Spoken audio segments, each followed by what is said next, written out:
ನಮಸ್ತೆ, ಸ್ವಾಗತ, ಸುಸ್ವಾಗತ. ಇದು ವಿ ಪಿ ಕಿಚನ್ ಡೈರೀಸ್. ನಾನು ವಿಜಯಲಕ್ಷ್ಮಿ ಬಡಿಗೇರ್. ನಾನಿವತ್ತು ತುಂಬ ಬೇಗ ಆಗುವಂಥ ಒಂದು ಸ್ವೀಟು ಅಥವಾ ಉಂಡೆನ ತೋರಿಸ್ತಾ ಇದ್ದೀನಿ. ಅದು ಹೇಗೆ ಮಾಡೋದು ಅಂತ ನೋಡೋಣ. ಇದು ಬೇಗ ಆಗುವಂಥನೇ 5 ನಿಮಿಷದಲ್ಲಿ ಆಗುವಂಥ ಒಂದು ರೆಸಿಪಿನ ನಾನು ಒಂದು 8 ನಿಮಿಷ ತೋರಿಸ್ತಾ ಇದ್ದೀನಿ. ಸ್ವಲ್ಪ ಲೆಂತಿಯಾಗಿ ಮಾಡಿ ತೋರಿಸ್ತಾ ಇದ್ದೀನಿ.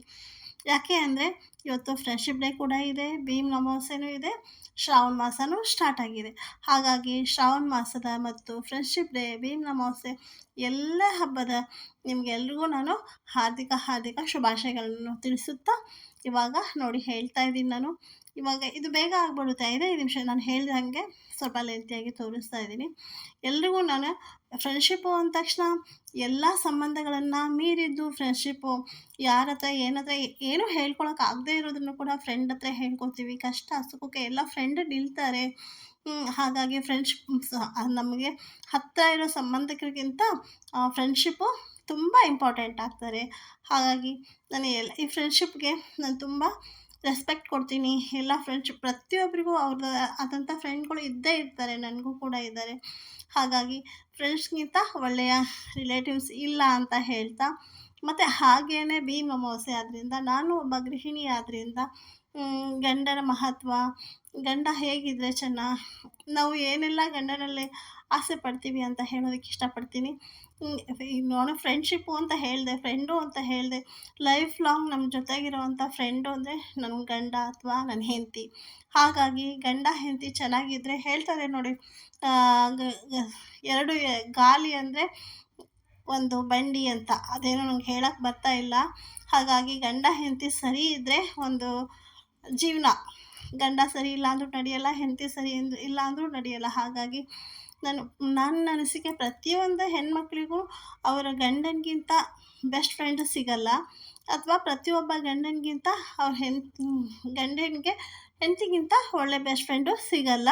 ಹಾಗಾಗಿ ಗಂಡ ಹೆಂಡತಿ ಇಬ್ಬರು ಫ್ರೆಂಡ್ ಥರ ನಡ್ಕೊಂಡು ಹೋದರೆ, ಗಂಡ ಹೆಂಡತಿ ಒಳ್ಳೆ ಫ್ರೆಂಡ್ ಥರ ಲೈಫ್ ಲೀಡ್ ಮಾಡ್ತಾ ಬಂದರೆ, ಅಂಥ ಸಂಬಂಧಕ್ಕಿಂತ ಅಂಥ ಫ್ರೆಂಡಿಗಿಂತ ಇನ್ನೊಂದು ಯಾವುದೂ ಇಲ್ಲ ಅಂತ ನನ್ನ ಅನಿಸಿಕೆ.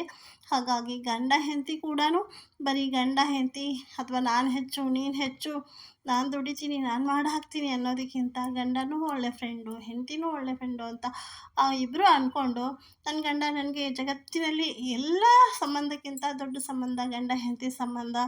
ಹಾಗಾಗಿ ನನ್ನ ಗಂಡನಿಗಿಂತ ಒಳ್ಳೆ ಫ್ರೆಂಡ್ ಇರೋಕ್ಕೆ ಸಾಧ್ಯ ಇಲ್ಲ ಅಂತ ನಾನು ಅಂದ್ಕೊತೀನಿ. ನನಗೆ ಗಂಡ ನನ್ನ ಹೆಂಡತಿಗಿಂತ ಒಳ್ಳೆ ಫ್ರೆಂಡೇ ಇರಲಿಕ್ಕೆ ಸಾಧ್ಯ ಇಲ್ಲ. ನನ್ನ ಎಲ್ಲ ಕಷ್ಟ ಸುಖ ನೋವು ನಲಿಯುವುದರಲ್ಲಿ ನನಗೆ ಸಾಥ್ ಕೊಡ್ತಾಳೆ. ಹಾಗಾಗಿ ನನ್ನ ಹೆಂಡತಿಗಿಂತ ಇನ್ಯಾವ ಫ್ರೆಂಡು ಹೆಚ್ಚಲ್ಲ ಅಂತ ಗಂಡ ಅಂದ್ಕೊಂಡ್ರೆ, ಪ್ರತಿಯೊಂದು ಮನೆಯಲ್ಲೂ ಗಂಡ ಹೆಂಡತಿ ಈ ಥರ ಅಂದ್ಕೊಂಡು ಜೀವನ ಮಾಡ್ತಾಯಿದ್ರೆ ಆ ಮನೆ ಸ್ವರ್ಗಕ್ಕೆ ಸರಿ. ಹಾಗಾಗಿ ಗಂಡ ಹೆಂಡತಿ ಫ್ರೆಂಡ್ಶಿಪ್ ಎಷ್ಟು ಮುಖ್ಯನೋ ಹಾಗೆ ಗಂಡ ಹೆಂಡತಿ ಫ್ರೆಂಡ್ಶಿಪ್ಪು ಅಷ್ಟೇ ಮುಖ್ಯ ಅಂತ ನಾನು ಯಾಕೆ ಹೇಳ್ತಾ ಇದ್ದೀನಿ ಅಂದರೆ, ಭೀಮ್ ಅಮಾವಾಸ್ಯೆ ಇವತ್ತು ಗಂಡನ ಪಾದ ಪೂಜೆ ಮಾಡೋರು ಎಷ್ಟೋ ಜನ ಇದ್ದಾರೆ. ಇವತ್ತು ಗಂಡನ ಪಾದ ಪೂಜೆ ಮಾಡ್ತೀವಿ ಅಂದರೆ ಯಾಕೆ ಹೇಳಿ, ನಮ್ಮ ಗಂಡ ನಮಗೆ ದೇವ್ರಿಗೆ ಸಮಾನ ಅಂತ. ಹಾಗಾಗಿ ಅಂಥ ದೇವರನ್ನ ಫ್ರೆಂಡಾಗಿ ನಾವು ಅಂದ್ಕೊತೀವಿ, ಫ್ರೆಂಡ್ ಥರ ನಾವು ಟ್ರೀಟ್ ಮಾಡ್ತೀವಿ ಅಂತ ಹೇಳಿದ್ರೆ ನಾವೆಷ್ಟು ಪುಣ್ಯವಂತರು ಅಲ್ವಾ. ಹಾಗಾಗಿ ಗಂಡನಿಗಿಂತ ಫ್ರೆಂಡ್ ಇಲ್ಲ ಅನ್ಬೋದು. ಹಾಗಾಗಿ ಮತ್ತು ಹಾಗಂತ ಫ್ರೆಂಡ್ ಬೇಡ ಅಂತ ಏನಿಲ್ಲ, ಫ್ರೆಂಡ್ಸ್ ಬೇಕೇ ಬೇಕು. ಫ್ರೆಂಡ್ಸ್ ಎಷ್ಟು ಮುಖ್ಯ ನಮ್ಮ ಲೈಫ್ಗೆ ಅಂದರೆ, ಪ್ರತಿಯೊಂದಕ್ಕೂ ನನ್ನ ಫ್ರೆಂಡ್ ಇದ್ದಾರೆ, ಇರೋ ನಾನು ಅವ್ರಿಗೆ ಹೇಳಬೇಕು, ಅವ್ರಿಗೆ ಕೇಳಬೇಕು, ಅವ್ರಿಗೆ ಕರಿಬೇಕು ಅಂತ. ಅದು ಸಂಬಂಧನೇ ಬೇರೆ, ಇದು ಸಂಬಂಧನೇ ಬೇರೆ. ಹಾಗಾಗಿ ಗಂಡ ಹೆಂಡತಿ ಸಂಬಂಧನೂ ಅಷ್ಟೇ ಮುಖ್ಯ, ಫ್ರೆಂಡ್ಶಿಪ್ ಸಂಬಂಧನೂ ಅಷ್ಟೇ ಮುಖ್ಯ. ಸ್ನೇಹಿತರು ಬೇಕು, ನಮಗೆ ಇದು ಬೇಕು. ಎರಡನ್ನೂ ಕರೆಕ್ಟಾಗಿ ಬ್ಯಾಲೆನ್ಸ್ ಮಾಡ್ಕೊಂಡು ಹೋಗಬೇಕು ಅಂತ ನಾನು ಹೇಳೋಕ್ಕೆ ಇಷ್ಟಪಡ್ತೀನಿ. ಒಬ್ಬೊಬ್ಬರು ಫ್ರೆಂಡ್ಗಳಿಗೆ ಬೆಲೆ ಕೊಡೋಲ್ಲ. ಒಬ್ಬೊಬ್ಬರು ಫ್ರೆಂಡಿಗೆ ನಾವು ಇವತ್ತು ಬೆಲೆ ಕೊಡಲಿಲ್ಲ, ನಾಳೆ ಇವತ್ತು ನಾವು ಏನೇ ಅಂದ್ಕೊಂಡ್ರು ಕೂಡ ನಾಳೆ ಬರ್ತಾರೆ ಫ್ರೆಂಡು, ನಮ್ಮನ್ನು ಬಿಟ್ಟು ಹೋಗಲ್ಲ. ಹಾಗೆಯೇ ಗಂಡ ಹೆಂಡತಿ ಸಂಬಂಧನೂ ಅಷ್ಟೇ ನೋಡಿ. ಇವಾಗ ನಾನು ಇದು ಬೇಯ್ತಾ ಇದೆ, ಒಂದು ಕೊಬ್ಬರಿನ ಚೆನ್ನಾಗಿ ಫಸ್ಟು ಹುರ್ಕೊಂಡ್ಬಿಟ್ಟು ಅದಕ್ಕೆ ನಾವು ಟೇಸ್ಟಿಗೆ ತಕ್ಕ ಹಾಗೇ ಸ್ವಲ್ಪ ಜಾಸ್ತಿ ಬೇಕನ್ನೋರು ಜಾಸ್ತಿ ಸಕ್ಕರೆ ಹಾಕ್ಕೋಬೋದು, ಕಮ್ಮಿ ಬೇಕು ಅನ್ನೋರು ಕಮ್ಮಿ ಸಕ್ಕರೆ ಹಾಕ್ಕೋಬೋದು. ಕೊಬ್ಬರಿ, ಸಕ್ಕರೆ, ಸ್ವಲ್ಪ ಹಾಲು ಹಾಕ್ಕೊಂಡಿದ್ದೀನಿ, ಸ್ವಲ್ಪ ದ್ರಾಕ್ಷಿ ಹಾಕ್ಕೊತಾ ಇದ್ದೀನಿ. ಇದು ಹಾಕ್ಕೊಂಡು ನಾವು ಮತ್ತೆ ಇಲ್ಲಿ ಒಂದು ಸ್ವಲ್ಪ ನಮಗೆ ಯಾವುದು ಡ್ರೈ ಫ್ರೂಟ್ಸ್ ಬೇಕೋ ಅದನ್ನೆಲ್ಲ ನಾವು ಹಾಕ್ಕೋಬೋದು. ನಾನಿಲ್ಲಿ ಬಾದಾಮಿ, ಗೋಡಂಬಿ, ದ್ರಾಕ್ಷಿ ಹಾಕ್ಕೊಂಡಿದ್ದೀನಿ. ಮತ್ತು ಇನ್ನೂ ಏನಾದರೂ ಹಾಕ್ಕೋಬೇಕು ಅಂದರೆ ಹಾಕ್ಕೋಬೋದು. ಆದರೆ ಸಾಕು. ನಾವಿಲ್ಲಿ ಉಂಡೆ ಮಾಡೋದಕ್ಕೋಸ್ಕರ ನಾವು ಸ್ವಲ್ಪ ಹಾಲು ಹಾಕ್ಕೊಂಡಿದ್ದೀನಿ ಇವಾಗ. ನೋಡಿಕೊಂಡು ಸ್ವಲ್ಪ ಜಾಸ್ತಿ ಹಾಕ್ಕೊಳ್ತಾ ಹೋಗೋಣ. ಅಂದರೆ ಉಂಡೆ ಕಟ್ಟೋ ಹದಕ್ಕೆ ಬರುತ್ತೆ. ಹಾಗಾಗಿ ಇವಾಗ ಒಂದು ಸ್ವಲ್ಪ ಹಾಲು ಹಾಕಿ ಮತ್ತೆ ಕೈ ಆಡಿಸ್ತಾ ಇದ್ದೀನಿ. ಅದಕ್ಕೋಸ್ಕರ ಇವಾಗ ನೋಡಿ, ಹಾಲು ಜೇನು ಅಂತ ಹೇಳ್ತಾರೆ, ಹಾಲು ಸಕ್ಕರೆ ಅಂತ ಹೇಳ್ತಾರೆ. ಸಂತೋಷ ಆದಾಗ ನಮಗೆ ಹಾಲು ಕುಡ್ದಷ್ಟು ಸಂತೋಷ ಆಯಿತು ಅಂತ ಹೇಳ್ತಾರೆ ಅಲ್ವಾ? ಹಾಗಾಗಿ ಇವತ್ತು ಭೀಮ್ ಅಮಾವಾಸ್ಯೆ ಮತ್ತು ಫ್ರೆಂಡ್ಶಿಪ್ ಡೇ ಇರೋದಕ್ಕೋಸ್ಕರ ನಾನೊಂದು ಸ್ವೀಟ್ ಮಾಡಿ ತೋರಿಸೋಣ, ನನ್ನ ಅನಿಸಿಕೆಗಳನ್ನು ನಿಮ್ಮ ಹತ್ರ ಶೇರ್ ಮಾಡೋಣ ಅಂತ ಮಾತಾಡ್ತಾ ಇದ್ದೀನಿ.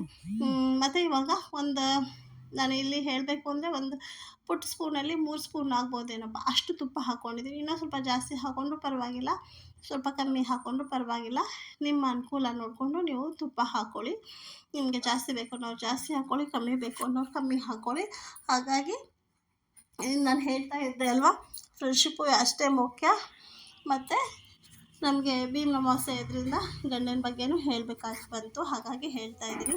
ಫ್ರೆಂಡ್ಶಿಪ್ಪು ಎಷ್ಟು ಮುಖ್ಯನೋ ಅಷ್ಟಕ್ಕಿಂತ ಹೆಚ್ಚಾಗಿ ಗಂಡ ಹೆಂಡತಿ ಸಂಬಂಧ ಮುಖ್ಯ. ಇವತ್ತು ಕರ್ನಾಟಕದಲ್ಲಿ ಎಷ್ಟು ಜನ ಭೀಮ್ ಅಮಾವಾಸ್ಯೆ ಅಂತ ಗಂಡನ ಪಾದ ಪೂಜೆ ಮಾಡ್ತೀವಿ ಹೇಳಿ. ಆ ದೇವರಿಗೆ ಪೂಜೆ ಮಾಡಿದಷ್ಟೇ ಪ್ರೀತಿ, ಸಂತೋಷ, ಭಕ್ತಿಯಿಂದ ಗಂಡನ್ನೂ ಪಾದ ಪೂಜೆ ಮಾಡೋ ಅಂಥ ನಮ್ಮ ಕರ್ನಾಟಕದಲ್ಲಿ ಇನ್ನೂ ಒಂದು ಸಂಸ್ಕಾರ ಇದೆ, ಸಂಸ್ಕೃತಿ ಇದೆ. ನಾನು ಹೇಳ್ತೀನಿ, ದೇವ್ರಿಗೆ ಬಿಟ್ಟರೆ ಮತ್ತೆ ನೆಕ್ಸ್ಟ್ ಪೂಜೆ ಮಾಡೋದು ಸ್ವಾಮಿಗಳಿಗೆ, ಗುರು ಹಿರಿಯರಿಗೆ. ಆದರೆ ಪಾದ ಪೂಜೆ ಮಾಡೋದು ಅಂತಂದರೆ ಇವತ್ತು ಭೀಮ್ ಅಮಾವಾಸ್ಯೆ ದಿನ ಭೀಮ್ನಂಥ ಗಂಡ ಸಿಗಲಿ, ಅಥವಾ ನನ್ನ ಗಂಡನಿಗೆ ಭೀಮ್ನಂಥ ಶಕ್ತಿ ಬರಲಿ, ಹೀಗೇನೋ ಅಂದ್ಕೊಂಡು ಒಂದು ಸಂಪ್ರದಾಯ ಅದು. ಗಂಡನ ಪಾದ ಪೂಜೆ ಮಾಡೋದು, ಗಂಡನಿಗೆ ಇವತ್ತು ವಿಶೇಷವಾದ ಆದ್ಯತೆಯನ್ನು ಕೊಡೋದು. ಹಾಗಾಗಿ ನಾನು ಹೇಳೋಕ್ಕೆ ಇಷ್ಟಪಡ್ತೀನಿ, ಇದು ಉಂಡೆ ನೋಡಿ ಮಾಡ್ತಾ ಇದ್ದೀನಲ್ವ, ಇವಾಗ ನಾನು ಚೆನ್ನಾಗಿ ಹುರಿಬೇಕು. ಇದು ಹಾಲು, ತುಪ್ಪ, ಗೋಡಂಬಿ, ದ್ರಾಕ್ಷಿ, ಸಕ್ಕರೆ ಹಾಕ್ಕೊಂಡು ತುರಿದಿರೋ ಕೊಬ್ಬರಿನ ಎಲ್ಲನೂ ಇದರಲ್ಲಿ ಮಿಕ್ಸ್ ಮಾಡಿ ಚೆನ್ನಾಗಿ ಕೈ ಆಡಿಸ್ಕೊತಾ ಇದ್ದೀನಿ.